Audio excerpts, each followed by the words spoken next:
শুভ সকাল বন্ধুরা, কেমন আছো সবাই? আশা করি সবাই ভালো আছো, সুস্থ আছো। সোনালি অফিসিয়াল পরিবারের সবাইকে স্বাগত জানিয়ে আজকে আবারও সকাল সকাল একটা নতুন ব্লগ নিয়ে তোমাদের সামনে চলে আসলাম। তো বন্ধুরা, সকাল বলতে অনেকটাই সকাল, এখন সকাল 6টা বাজে আর আমি এসেছি ছাদে। ছাদে এসেছি কিসের জন্য তোমাদেরকে আমি বলছি। আর এই দেখো, সূর্য এখনও উঠছে আর আমি কখন ঘুম থেকে উঠেছি, আমি 5টার দিকে উঠে পড়েছি। উঠে তারপরেই করে ব্রাশ করলাম, সব করে তারপর ছাদে চলে এসেছি। ছাদে এসেছি আমি এই যে আমার ফুল গাছগুলিতে জল দেব, তার জন্য এসেছি। আমি আমার ফুল গাছে কত সুন্দর ফুল ফুটেছে, আমি একটু ব্যাক ক্যামেরা করে তোমাদেরকে দেখাই। তো দেখো বন্ধুরা, কত সুন্দর ফুল ফুটে আছে আমার গাছে, দেখেছো কত দারুণ লাগছে দেখতে। দেখো এই যে পাতাবাহারের গাছটাও কত সুন্দর হয়েছে, দেখো সব কটা গাছের মধ্যে এত সুন্দর করে ফুল ফুটে আছে। তুলসী গাছটাও অনেক বড় হয়েছে আর এই গাছটাতেও ফুল ফুটে আছে। আর এই গাছটা কি হয়েছে জানো বন্ধুরা, এই যে একটা ডাল আগে তোমাদেরকে ব্লগে দেখিয়েছিলাম না, ভেঙে গেছিলো, তো ডালটা নষ্ট হয়ে গেছে। আর প্লাস্টিক দিয়ে বেঁধে রাখাতে কি হয়েছে, এই যে আরও দুটো ডাল ছেড়েছে, নতুন ডাল, দেখেছো। আর এই যে এই গাছটা বড় হয়েছে, এটা হয়েছে, এটাতেও ফুল ধরেছিল একটা নতুন, একটাই ধরেছিল, আমি তোমাদেরকে ভিডিও করে দেখাতে পারলাম না। এই দেখো মজে গেছে ফুলটা। আর এইদিকে পাতাবাহারের গাছগুলোও কুড়ি ছেড়েছে খুব সুন্দর করে।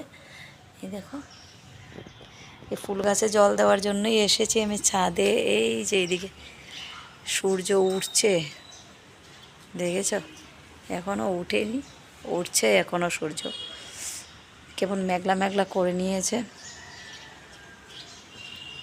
তো চলো আমি ফুল গাছগুলিতে জল দেব, দিয়ে তারপর আমি যাব ঘরে। এখনও ঘর টর ঝাড় দিইনি, গিয়ে বাসি ঘর ঝাড় দেব, কাজ আছে, অনেক কাজ আছে করবো। জল দেখো পড়েই যাচ্ছে।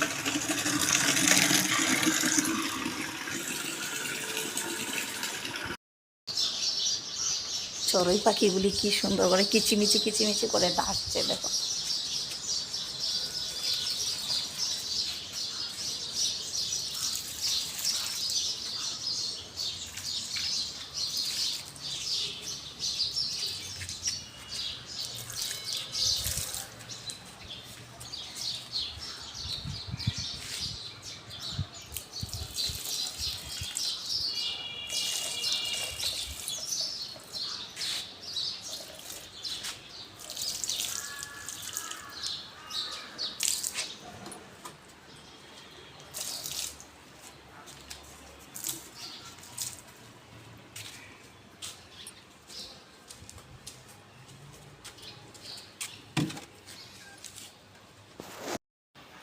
তো গাছে জল দেওয়া হয়ে গেছে, দেখেছ। এবার আমি যাব ঘরের দিকে, গিয়ে ঘরে অনেক কাজ আছে। তো তোমরা পুরো ব্লগটা প্রথম থেকে শেষ পর্যন্ত দেখতে থাকো বন্ধুরা, আমার সাথে থাকো, আশা করি তোমাদের ভালো লাগবে।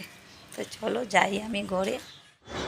তো বন্ধুরা চলে আসলাম ঘরে, দেখো এসেই আমি লেগে পড়লাম বাসন ধোয়ার জন্য। এখনও ঘর টর ঝাড় দিইনি, প্রথমেই লেগে পড়েছি বাসন ধোয়ার জন্য, কারণ বাসনগুলি না ধুলে আমি কোনো কাজই করতে পারবো না। প্রথমে রান্নাঘরটা ভালো করে পরিষ্কার করব। আর কালকে রাতে কি হয়েছিল জানো, আমি রাতে ভাতও খাইনি। কালকে এতটা গ্যাস হয়েছিল আমার, প্রচণ্ড পরিমাণে গ্যাস হয়েছে, হয়ে না মাথা ধরে গেছে আর অনেক বমি হয়েছে। কোনো রকমই একটু রান্না করেছি, করে সবাইকে খাবারটা দিয়েছি, দিয়ে যে আমি যে মাথা একদমই তুলতে পারছিলাম না, আর বাসনগুলি আমি ধুতেই পারিনি।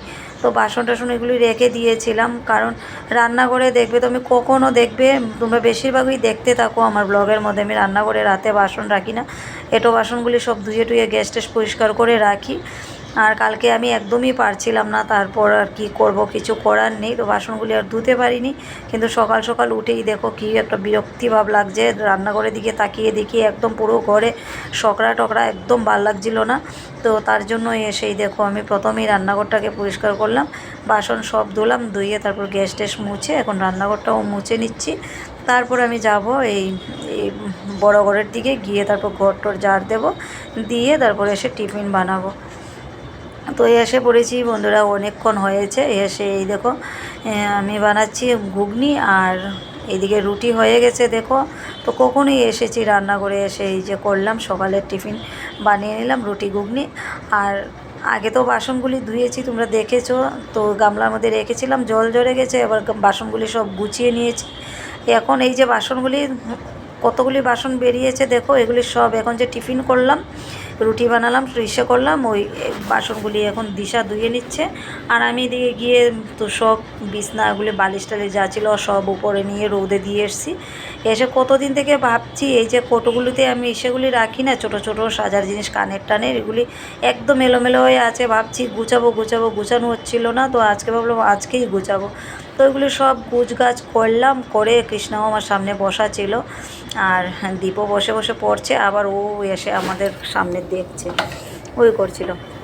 তারপর এই চলে আসলাম এগুলি সব গুছগাছ করে রান্নাঘরের দিকে। তো আজকে দুপুরে আমাদের ঘরে রান্না হচ্ছে বাসমতি পোলাও, তো আর সাথে আছে চিকেন কষা, আর হবে বেগুন বড়া। তো আমি ভাবছিলাম আমি রান্নাটা করব, তো আমার তো আরও কত কাজ বাকি আছে, এখনও ঘর মোছা বাকি আছে, স্নান করা, ঠাকুর পুজো দেওয়া বাকি আছে।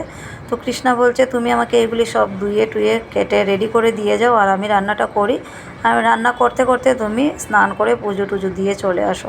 অনেকটা বেলাও হয়ে গেছে, আর হাতে হাতে কাজগুলো করে নিলে দেখবে তো খুব তাড়াতাড়ি হয়, তাই না বলো?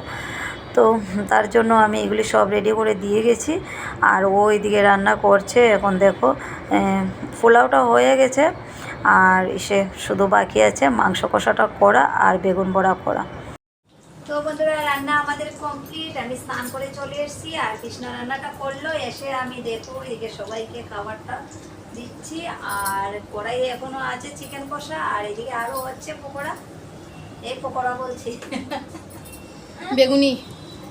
বেগুনি আরও হচ্ছে, আর কড়াইয়ে আছে চিকেন কষা। এই যে সব সাজিয়েছে মা, আর কড়াতে এই যে এখানে আছে চিকেন কষা, এই যে তোমরা দেখতে পাচ্ছ। আর এখানে দেখো আলুর বড়া হচ্ছে, আর এখানে বেগুন বড়া করে রেখেছি। এই যে মা এখানে সবগুলো সাজিয়েছে থালার মধ্যে সবার জন্যে। এবার আমরা যাবো খাবার খেতে। চলো আমরা খেয়ে নিই, তারপর আবার কথা হচ্ছে তোমাদের সাথে। তো বন্ধুরা এখন সন্ধ্যা 7টা বাজে দেখো, আর ওরা মোমো খাবে, তো এনে দিলাম মোমো ওদেরকে। আমি খাবো না, কারণ আমার তো কালকে রাত থেকেই গ্যাসে আমাকে খুব এসে দিচ্ছে, তার জন্য আমি আর এইসব খাচ্ছি না। এমনিতেও মোমো টোমো এগুলি এত পছন্দ করি না। এনে দিয়ে শরীরটা খুব খারাপ করছে, আমি নিচে শুয়ে আছি, আর ও দেখো দিশুগুলি সব রেডি করছে, ওরা সবাই মিলে খাবে।